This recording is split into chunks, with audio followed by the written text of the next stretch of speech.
우리가 그 신앙 생활하는 가운데 뭐 좀처럼 인식하지는 못해요.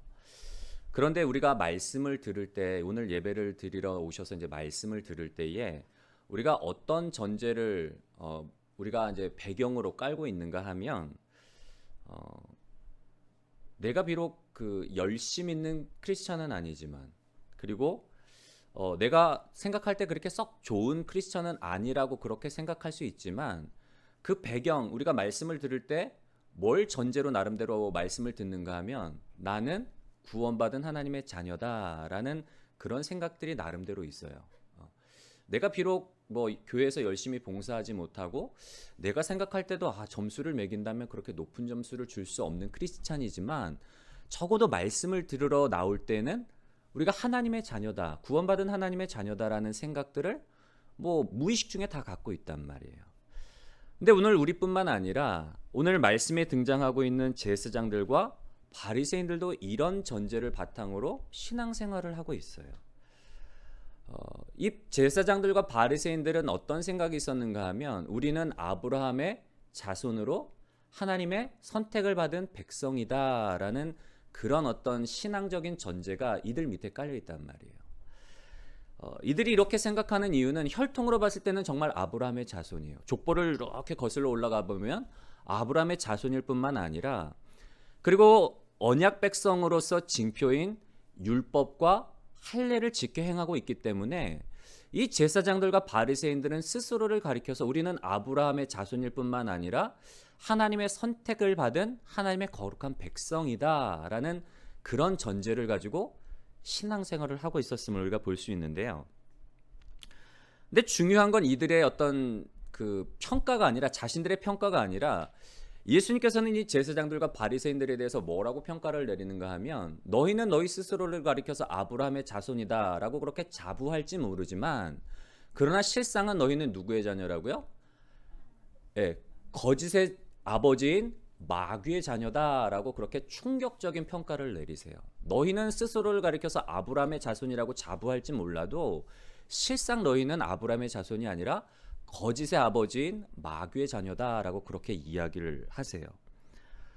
왜냐하면 이들이 자부하는 그런 어떤 외적인 요소들, 혈통으로 아브라함의 자손이요, 그리고 언약 백성으로의 징표인 율법과 할례를 지켜 행했기 때문에, 외적인 요소들 때문에 그런 것이 아니라, 예수님께서 이들을 가리켜서 거짓의 아버지인 마귀의 자녀라고 말한 이유는 이들의 삶의 열매, 이들의 삶의 어떤 열매를 보았을 때 너희는 하나님의 백성이 아니라 마귀의 자녀다라고 그렇게 예수님이 말씀을 하시는 거예요. 여러분, 성경은 우리가 하나님의 자녀임을 증명하는 것이 외적인 것에 있다고 그렇게 말하지 않아요. 뭐 오늘 우리의 상황으로 따져본다면 어떤 교단에 속해 있느냐, 내가 어떤 직분을 받고 있느냐, 집사냐, 권사냐, 장로냐, 심지어는 목사냐, 이런 어떤 내가 어떤 교단에 속해 있는지, 어떤 직분을 가졌는지, 외적인 요소들에 있는 것이 아니라, 우리가 하나님의 자녀임을 증명해주는 두 가지 기준은 뭔가 하면, 첫 번째로 뭔가 하면 우리 볼까요 한번? 네, 첫 번째는 뭐라고 나와있죠? 그리스도의 영이 그 안에 있는가 하는 것이 우리가 하나님의 자녀임을 증명해주는 기준이에요. 로마서 8장 9절 말씀에 보면은, 누구든지 그리스도의 영이 없으면 그리스도의 사람이 아니니라 라고 그렇게 분명히 말씀을 하세요. 누구든지 그 안에 그리스도의 영, 성령이 없으면 하나님의 사람이 아니라는 거예요. 두 번째로 우리가 하나님의 자녀임을 판단할 수 있는 기준은 뭔가 하면, 두 번째는 뭐라고 되어 있죠? 성령의 인도함을 받고 있는가. 로마서 8장 14절의 말씀을 보면, 하나님의 영으로 인도함을 받는 사람은 하나님의 자녀이다 라고 그렇게 분명히 말씀을 하고 있어요. 누구든지 그 속에 하나님의 영이 없으면, 그리스도의 영, 성령이 없으면 하나님이 사람이 아닐 뿐만 아니라, 성령의 인도함을 따르지 않으면, 성령의 인도를 받지 못하면 하나님의 사람이 아니라는 거예요. 우리가 하나님의 자녀임을 나타내는 증거는 외적인 요소들이 아니라 뭐라고요? 우리 안에 있는 성령이 그 증거요, 그 어떤 기준이라는 거죠. 여러분, 오늘 말씀을 통해서 우리가 종교 지도자들과 예수님의 삶을 좀 비교해 보려고 합니다. 그리고 이러한 종교 지도자들과 예수님의 삶을 비교함을 통해서 오늘 우리의 신앙의 위치, 오늘 우리의 신앙의 어떤 태도들을 좀 점검해 보았으면 좋겠어요. 우리 스스로는 나는 예수님의 자녀다. 내가 비록 좋은 신앙인은 아닐지 몰라도, 열심히 있는 크리스천은 아닐지 몰라도, 아예 나 구원받은 하나님의 자녀인데, 이런 자부심이 헛된 자부심이 되지 아니하도록 오늘 말씀을 통해서 내가 정말 예수님을 따르고 있는 사람인가? 아니면 예수님께서 마귀의 자녀라고 그렇게 평가하시는 종교 지도자들의 삶을 따르고 있지는 않는지, 우리의 신앙의 위치와 우리의 신앙의 자리를 좀 점검했으면 좋겠고요. 무엇보다도 오늘 말씀을 통해서 우리가 하나님의 자녀됨라는 그 사실을 다시 한번 확인하고 확증할 수 있는 그런 복된 시간이 되시기를 주님의 이름으로 간절히 소원합니다. 그렇다면 오늘 우리가 말씀을 통해서 첫 번째로 좀 살펴보려고 하는 부분은 종교 지도자들과 그리고 예수님은 삶에 있어서 어떤 차이점을 보여주셨는가. 첫 번째는 우리 한번 같이 읽어볼까요? 시작.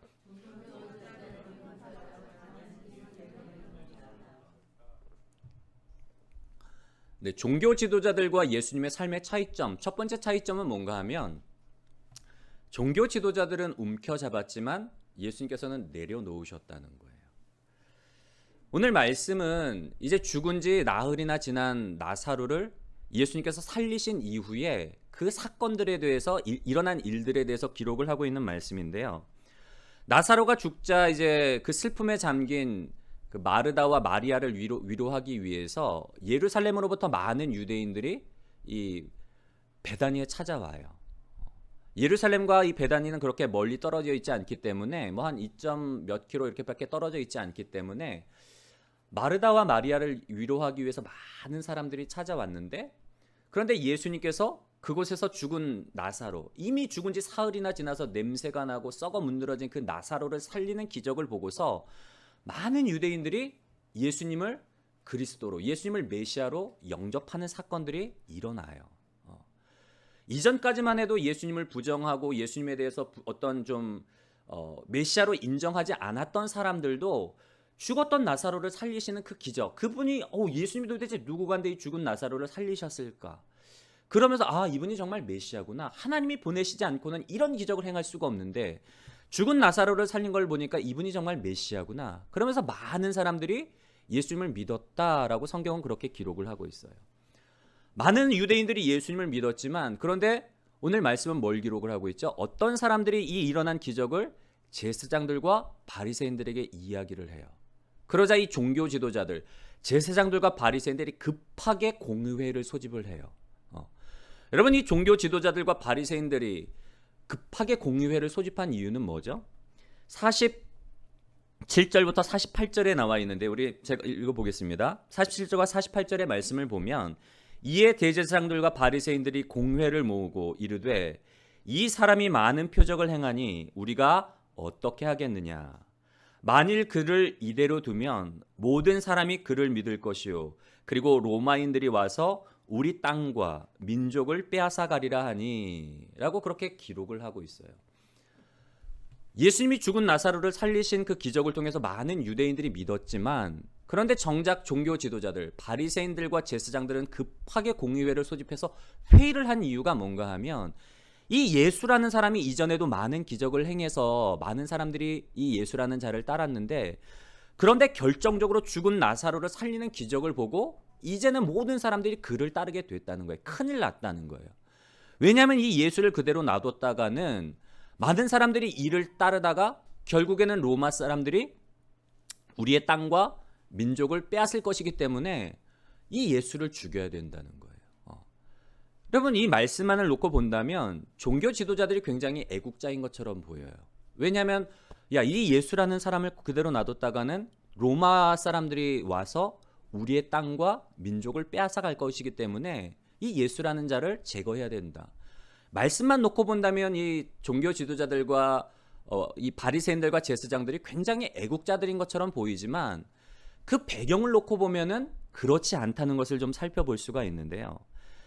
여러분, 예수님 당시에 로마가 식민지를 지배하는 어떤 그 통치 원리는 뭔가 하면 그 지방 혹은 그 나라, 그 민족의 종교를 첫 번째로 인정을 해줘요.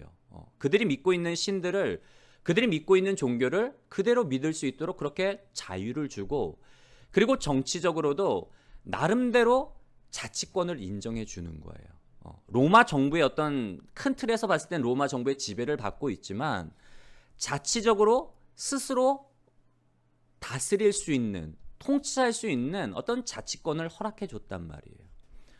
여러분, 이 산헤드린 공의회는 두 가지 의미가 있는데, 첫 번째로는 이스라엘을 대표해서 로마 정부와 어떤 소통을 할 수 있는, 로마 정부와 협상을 하거나 어떤 정책적인 딜을 할 수 있는 대표로서의 창구 역할을 할 뿐만 아니라, 이 산헤드린 공의회는 이스라엘을 다스리는 최고 의결기관이란 말이에요. 통치기관이란 말이에요. 제사장들과 바리새인들이 예수를 잡아 죽이려고 하는 그 이유는 뭔가 하면, 행여라도 많은 사람들이 정말 예수님을 왕으로 추대해서 사람들이 로마 정부에 대해서 어떤 혁명을 일으키거나 독립을 요구한다면 어떻게 될까요? 그때는 로마가 무력으로 개입을 하겠죠.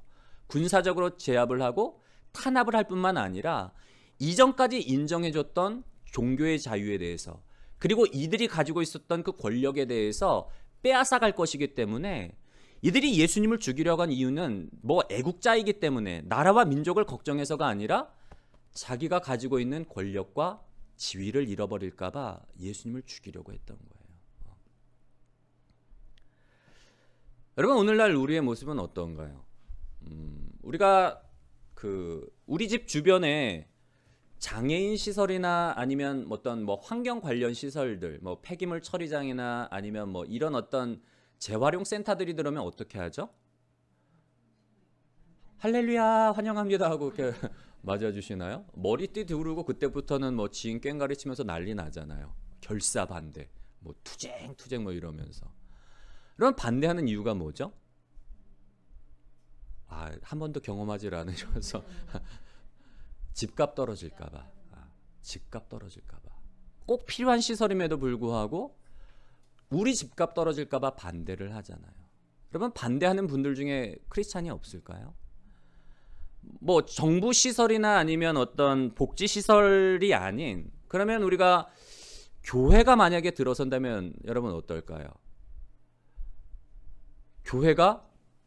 큰 교회가 우리 주변에 온다면 제일 먼저 반대를 하는 데가 어딘가 하면 교회가 교회를 반대해요. 왜냐하면 성도를 빼앗길까 봐. 여러분들은 정말 좋은 크리스찬인 것 같으세요. 전혀 생각하지 않고 계시다가 교회가 들어선다라면 교회가 제일 먼저 반대하더라고요. 정말.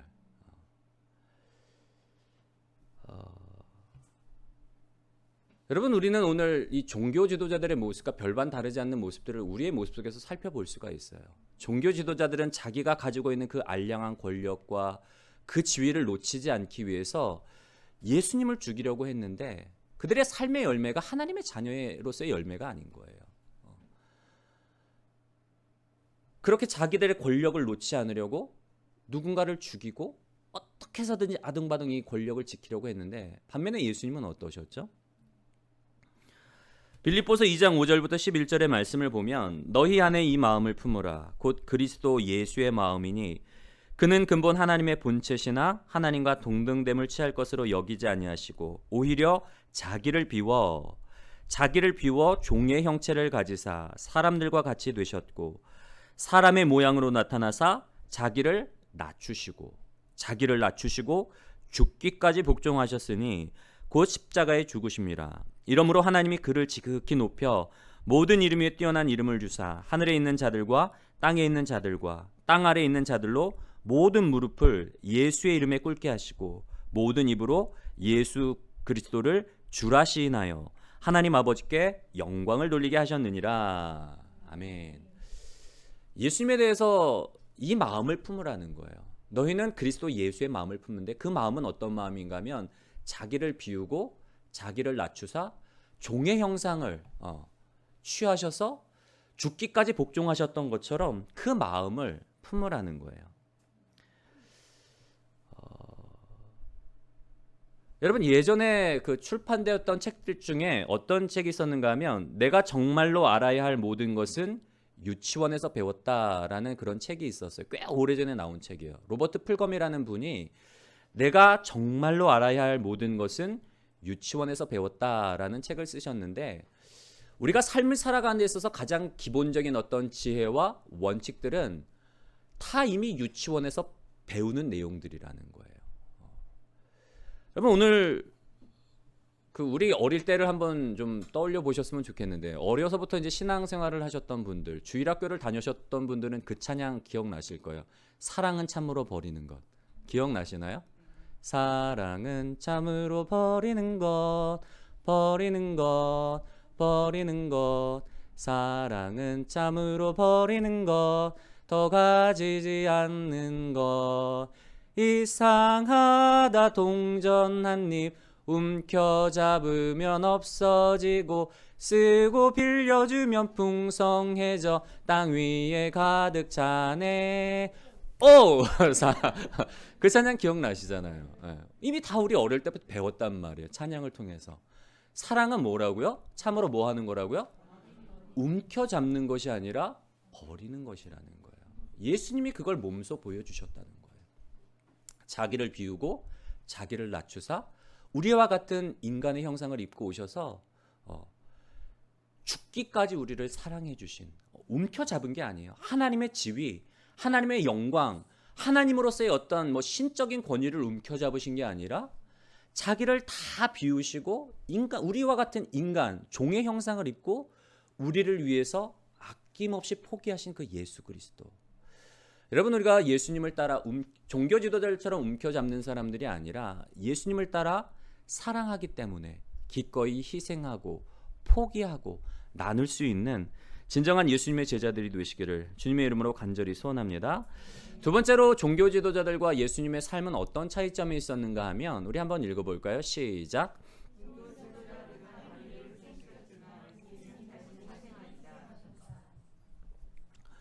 종교 지도자들과 예수님의 삶의 차이점, 두 번째는 뭔가 하면, 첫 번째는 종교 지도자들은 움켜잡았지만 예수님은 내려놓으셨어요. 그리고 두 번째로는 종교 지도자들은 다른 사람을 희생시켰지만 예수님은 자신이 희생을 하세요. 오늘 말씀에 보면 예수님이 행하신 이 기적, 결정적인 이 기적으로 말미암아 많은 사람들이 이제 예수님을 따르게 된 그 상황이 닥친 거예요. 그러자 이제 이 어떤 문제를 놓고서 급하게 회의를 소집을 하는데, 아마도 이 종교 지도자들, 그 사내들인 공의회 회원들 안에서도 의견이 하나가 되지를 않았어요. 왜냐하면 어떤 사람들은 비록 제사장들이고 어떤 사람들은 바리새인들이지만 대다수의 기류가 예수님을 메시아로 인정하지 않는 분위기였지만 니고데모와 같은 사람들이 있었단 말이에요. 예수님을 메시아로 인정하는, 하나님께로부터 보냄을 받은 사람이라는 사람들이 있었기 때문에 의견을 하나로 모으기 위해서 대제사장인, 그해 대제사장인 가야바가 뭐라고 이야기를 하는가 하면, 49절과 50절의 말씀을 보면 그 중에 한 사람, 그해의 대제사장인 가야바가 그들에게 말하되 너희가 아무것도 알지 못하는도다. 한 사람이 백성을 위하여 죽어서 온 민족이 망하지 않게 되는 것이 너희에게 유익한 줄을 생각하지 아니하는도다 하였으니, 한 사람이 백성을 위해 죽어서 온 민족이 망하지 않게 되는 것이 우리에게 유익이라는 거예요. 물론 나중에 요한은 이 말씀을 그냥 이 대제사장의 말이 아니라 마치 선지자처럼 하나님이 예수님을 통해서 이룰 그 일을 미리 어떤 예언자적인 선포로 말씀하셨다, 그렇게 해석은 하지만, 근데 중요한 건 뭔가 하면 예수님을 희생시키는 게 우리 이스라엘 민족 전체를 봤을 때는 낫다라는 거예요. 그래서 죽이자, 그 결론을 낸단 말이에요. 여러분, 근데 이 사상이, 이 대제사장 가야바가 말한 말이 철학 사조 중에 뭐와 정확하게 일치를 하는가 하면 공리주의라는 사상과 정확하게 일치를 해요. 제레미 벤덤이라는 사람이, 이 사람이 누군가 하면, 우리가 이제 철학 사상 중에 공리주의라는 사상이 있는데 그 공리주의 사상의 기초를 놓은 사람이 바로 이 제레미 벤덤이에요. 이 사람은 영국의 그 법률 개혁가일 뿐만 아니라 철학자였는데, 이 사람은 뭘 이야기를 하는가 하면 인간의 활동의 원동력을 고통의 회피와 쾌락의 축으라는 두 가지 축으로 봤어요. 모든 인간들의 본성은 어떤 것이 있는가 하면 되도록이면 고통은 피하고 삶 속에서 쾌락은 극대한으로 누리고 싶어하는 게 인간의 본성이다라고 생각을 했어요. 맞잖아요. 고통받기를 즐거워하는 사람은 없단 말이에요. 이상한 어떤 우리가 소위 말하는 변태성욕자가 아니고서는 누구든지 삶에 있어서 고통은 피하고 싶어요. 고통은 피하고 행복은 누리고 싶은 게 인간이다 보니까 모든 사람들이 이런 마음을 갖고 있다 보니까 어떤 일들이 일어나는가 하면 서로 간에 갈등이 일어나고 서로 간의 이해가 상충이 되는 그런 일들이 생겨날 수밖에 없다는 거예요. 그래서 정부나 어떤 공동체가 이런 갈등들, 모든 사람들이 고통은 피하고 싶고 행복은, 쾌락은 극대화로 추구하고 싶기 때문에 일어나는 이런 갈등들을 최소화하기 위해서는 정책을 만들 때에, 어떤 법을 만들 때에 어떤 원칙이 필요한데, 그 원칙은 뭔가 하면 최대 다수의 최대 행복이라는 거예요. 법을 만들 때에, 정책을 만들 때에 목표를 최대 다수의 최대 행복으로 잡으면 사람들 사이에 갈등이 일어날 소지가 줄어들기 때문에 모든 사람들에게, 많은 사람들을 만족시킬 수 있다. 그게 공리주의의 기초인 거예요. 최대 다수의 최대 행복. 근데 이 공리주의, 처음에 이걸 제시한 이 제레미 벤담의 사상에는 좀 문제가 있어요. 문제가 있는데 두 가지 오류가 있는데요. 그거 말씀드리기 전에 제가 그 유머 한 가지 좀 말씀을 드릴게요. 예전에 들었던 제가 유머인데, 이제 배가 타이타닉 같은 경우에 가다가 좌초해서 가라앉잖아요.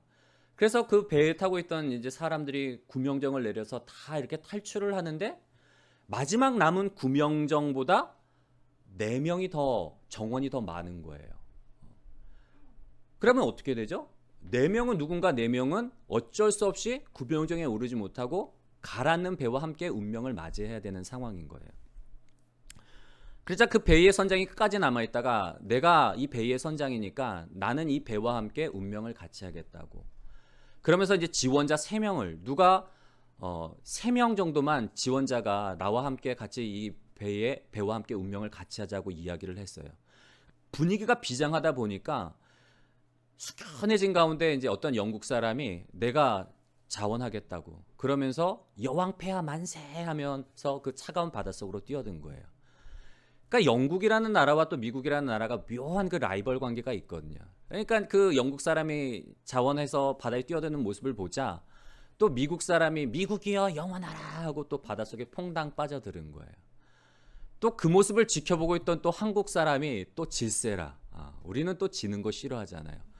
대한민국 만세 외치면서 옆에 있는 일본 사람을 물속으로 떠밀었대요.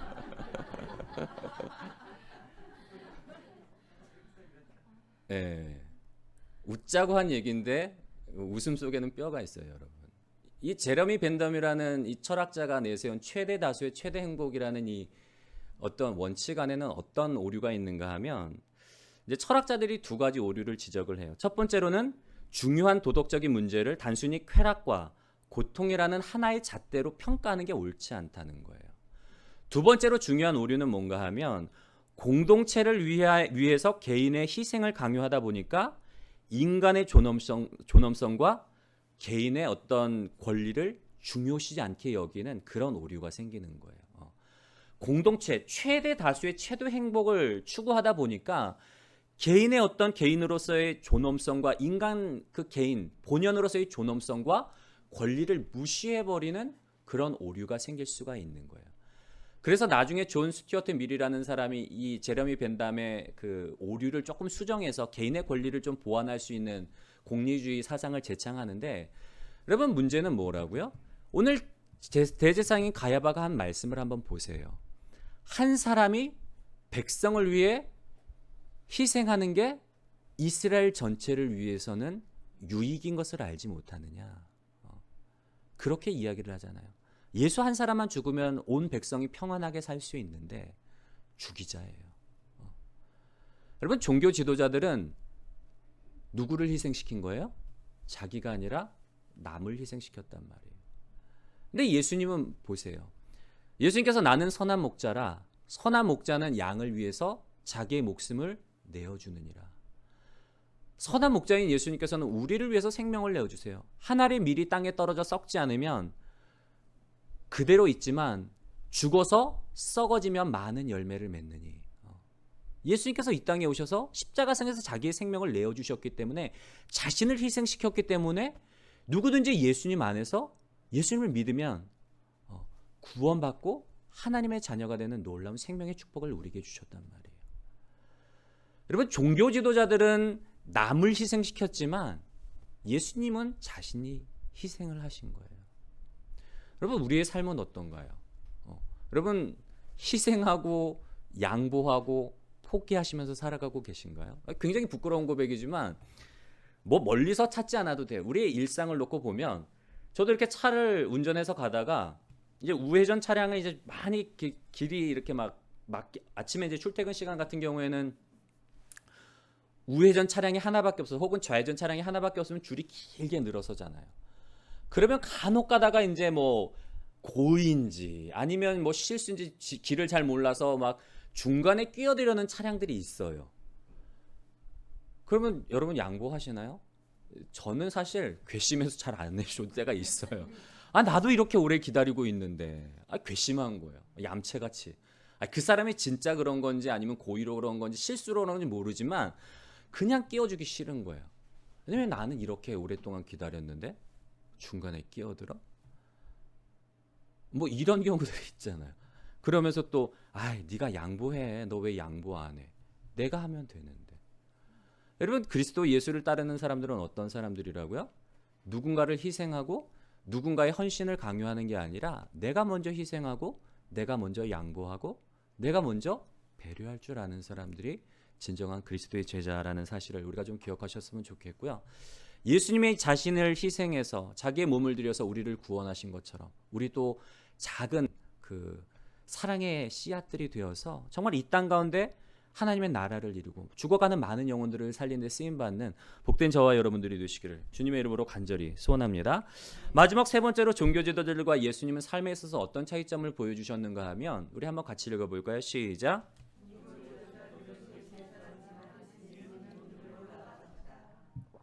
네, 종교 지도자들은 예루살렘이라는 큰 성읍에 거주했지만 오늘 말씀을 보면 예수님께서는 빈들 가까운 곳으로 나아가셨다라고 그래요.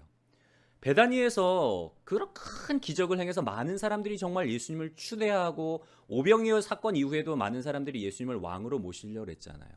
얼마든지 붐이 일어났기 때문에 예수님께서 가자 예루살렘으로 하실 수도 있었는데 정작 예수님은 그런 사람들의 어떤 그 뜨거운 어떤 열광, 어떤 뜨거운 분위기를 뒤로 한 채 빈들 가까운 곳으로 나아가세요. 여러분, 자크 엘룰이라는 그 프랑스의 작가가 쓴 책 중에 어떤 책이 있는가 하면 머리 둘 곳 없는 예수라는 책이 있어요. 부제가 어떤 부제인가 하면 대도시의 성서적 의미라는 그 부제를 가지고 있는데 이분이 쓰신 이 책에 보면은 도시의 성서적으로 봤을 때 도시의 기원에 대해서 이야기를 하고 있는 부분이 나옵니다. 창세기 4장 11절과 12절의 말씀을 보면 도시의 기원은 뭔가 하면 잠깐만요. 도시의 기원은 누군가 하면 성서적으로 봤을 때 도시를 건축한 최초의 그 기원은 누군가 하면 가인이에요. 가인인데 가인이 들에서 아우 아벨을 쳐 죽이잖아요. 하나님께서 아벨과 그의 제물을 연락하셨지만 가인과 그의 제물을 연락하지 않으신 관계로 인해서 분이 나는 거예요. 억울하다. 하나님 너무 화가 나는 거예요. 왜 동생의 제물은 받으면서 내 제물은 받지 않으시는 거야 하면서 막 화가 나니까 그 분에 못 이겨서 동생을 돌로 쳐 죽여요.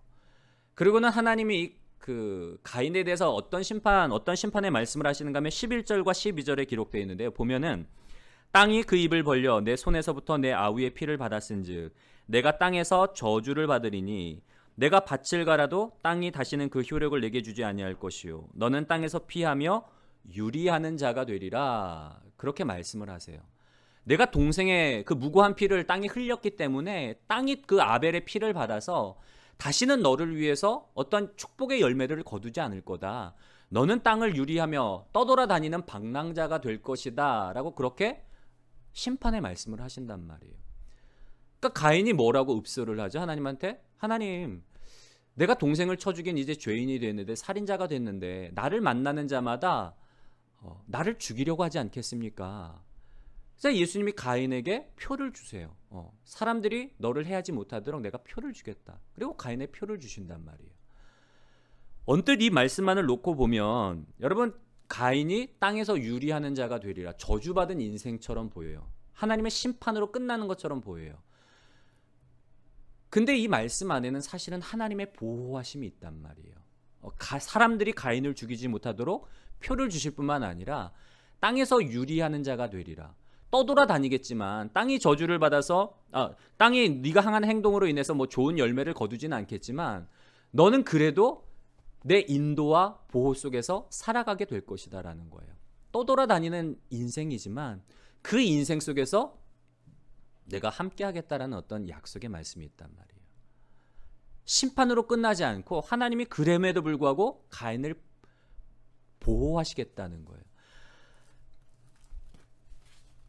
그런데 창세기 14장 16절과 17절의 말씀에 보면 어떻게 기록이 되어 있는가 하면 가인이 여호와 앞을 떠나서 에덴 동쪽 놋 땅에 거주하더니 아내와 동침함에 그가 임신하여 에녹을 낳은지라.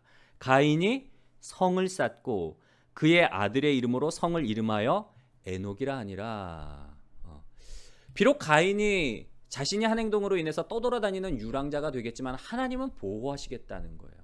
가인에게 표를 주셔서 가인을 만나는 사람마다 가인을 죽이지 못하도록 그렇게 표를 주셨고 떠돌아다니는 인생이지만 그러나 하나님께서 보호하시겠다는 거예요. 그 생명을 보호하시겠다는 거예요.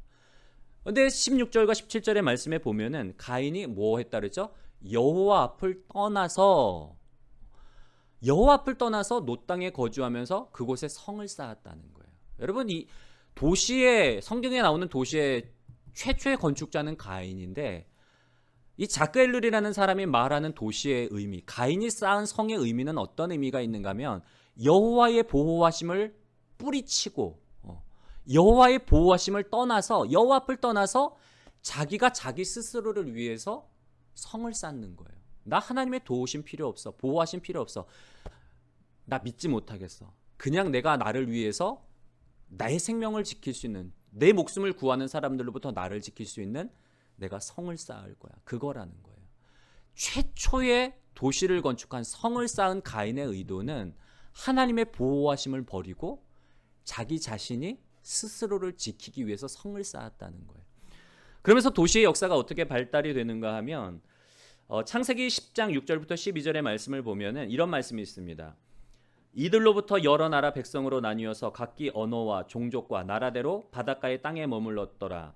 함의 아들은 구스와 미스라임과 북과 가나안이요 구스의 아들은 스바와 하윌라와 삽다와 라마와 삽드가요 라마의 아들은 스바와 드단이며 구스가 또 니므롯을 낳았으니 그는 세상의 첫 용사라. 그가 여호와 앞에서 용감한 사냥꾼이 되었으므로 속담에 이르기를 아무는 여호와 앞에 니므롯같이 용감한 사냥꾼이로다 하더라.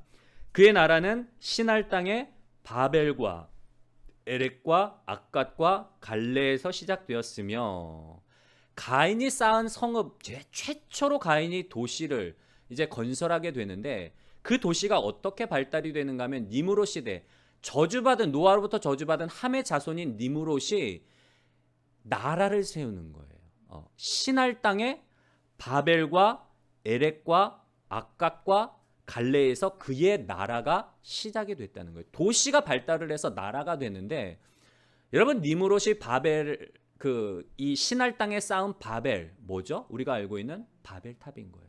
하나님을 대적해서 일어난 바벨탑. 우리가 흩어지지 말고 우리의 이름을 날리자. 이 바벨을 중심으로 우리가 하나님을 대적해서 일어난 그 기류가 바로 이 바벨탑이란 말이에요. 성서적으로 봤을 때는 그 책에 이렇게 기록되어 있어요. 니므롯이 건축한 도시들은 문명과 기술의 힘, 죄와 우상의 힘, 하나님의 도성 예루살렘을 유혹하는 힘으로 상징이 된다. 이 도시를 가리켜 바벨론이라고 부르는데 성경에서 바벨론은 모든 도시를 대표하고 이 도시 안에 인간의 모든 정죄받는 행위가 집약되어 있다. 폭력과 기만, 살인과 간음, 성적 타락 등 하나님의 심판을 받을 수밖에 없는 타락한 도시의 대표적인 명사가 바벨론이라는 거예요. 이게 도시의 역사인 거예요. 하나님의 보호를 뿌리치고 스스로 지키겠다고 한 애녹성, 그리고 그 안에 모든 우상 숭배와 정욕과 타락과 어떤 방종이 있는 심판받을 수밖에 없는 그 장소가 바로 이 도시인데, 근데 예루살렘은 어떤 의미가 있는가 하면 반면에 예루살렘은 인간이 만든 곳으로 하나님이 오시면서 인간이 쌓은 성이기는 하지만 도시이긴 하지만 그곳에 언약궤가 오면서 그곳에 하나님이 임재하시면서 도시는 이제 하나님을 향해 열린 장소가 된다. 하나님은 이제 도시의 건축자가 되고 예루살렘은 다른 모든 도시들 가운데 첫 열매가 된다라고 그렇게 책에 기록이 되어 있는 거예요. 예루살렘은 좀 다른 의미인 거예요. 왜냐하면 그곳에 하나님이 거하시기 때문에 이 도시가 성별이 되고 이 도시가 거룩하게 되고 이 도시가 이제는 하나님의 도성, 하나님의 영광이 드러나는 그 거룩한 장소가 된다는 거예요. 여러분, 근데 오늘 성경에 나오는 예루살렘의 문제는 뭘까요? 하나님의 집인 성전이 타락을 했단 말이에요. 예수님의 당시에 도적의 구렬이 됐어요. 제사장들이 성전 비즈니스를 한단 말이에요. 성전 안에서 고리대금을 하기도 하고 환전을 하면서 고리대금을 하기도 하고 재물 장사를 하기도 하고 자기의 이익, 왜냐하면 돈 주고 이 대제사장직을 샀기 때문에 본전을 뽑기 위해서 성전 비즈니스를 하는 거예요. 비즈니스예요. 하나님을 예배하는 장소가 아니라 비즈니스 장소로 전락을 해버린 거예요. 하나님의 집이. 하나님의 집뿐만 아니라 거룩한 도성이어야 할, 사람의 생명을 살리는 도피성이 되어야 할 예루살렘이 사람의 생명을 죽이는, 심지어는 하나님의 아들 예수를 죽이는 그 타락한 온상이 되었단 말이에요. 그래서 예수님이 예루살렘으로 들어가시는 것이 아니라 예수님이 빈들로 향하세요. 여러분, 예수님이 빈들로 가셔서 제자들과 함께 하시면서 마지막까지 제자들을 사랑하시는 모습을 볼 수가 있는데요. 빈들은 어떤 곳인가 하면 하나님이 예루살렘에는 거할 수 없지만 빈들에 오히려 빈들에서 예수님과 제자들과 함께 하세요. 마치 이스라엘 백성들이 광야에서 출애굽 이후에 광야를 지날 때에 하나님이 그들과 함께하면서 성막을 통해서 그들의 삶의 중심 가운데 있으면서 이동할 때 같이 이동하시고 머무를 때 같이 머무르면서 구름 기둥과 불 기둥으로 인도해 주시고 만나와 메추라기를 공급해 주시고 반석을 쳐서 샘물나게 하신 하나님, 광야에서 이스라엘 백성들과 함께 하시면서 그들의 모든 필요를 채워 주셨던 것처럼 지금 빈들에서 예수님과 제자들과 함께 하시면서 그곳에서 제자들을 사랑으로 대해 주시는 그런 모습을 볼 수가 있어요. 종교 지도자들은 타락한 도시, 명목상으로는 예루살렘이 거룩한 도성, 하나님의 집이 있는 거룩한 곳이지만 실제로는 그렇지 않았잖아요. 하나님의 영이 거할 수 없는 죄악된 도시였지만, 근데 중요한 건 예수님은 그곳을 떠나서 오히려 빈들에 나아가서 하나님과 깊은 교제를 갖고 제자들을 사랑으로 양육해 주셨던 모습을 볼 수가 있는데요. 여러분, 우리가 어떤 곳에 서 있기를 원하십니까? 정말 죄의 유혹이 있는 곳, 세상의 가치관을 따라가는 어떤 세상의 시류를 쫓아가는 우리가 그리스도인들이 아니라 우리 안에 있는 성령님, 우리를 예수님의 성전 삼으시기 위해서 지금도 일을 하고 계시고 우리 안에 그리스도 예수의 장성한 분량에 이르기까지 오늘도 우리를 빚어가시는 그 빈들에서, 광야 같은 그곳에서 삶에 여러 가지 문제가 있고 아픔이 있고 눈물이 있는 광야 같은 그 현장에서 우리를 하나님의 사람으로 만들어 가시는 그 예수님과 함께 하시는 복된 저와 여러분들이 되시기를 주님의 이름으로 간절히 소원합니다.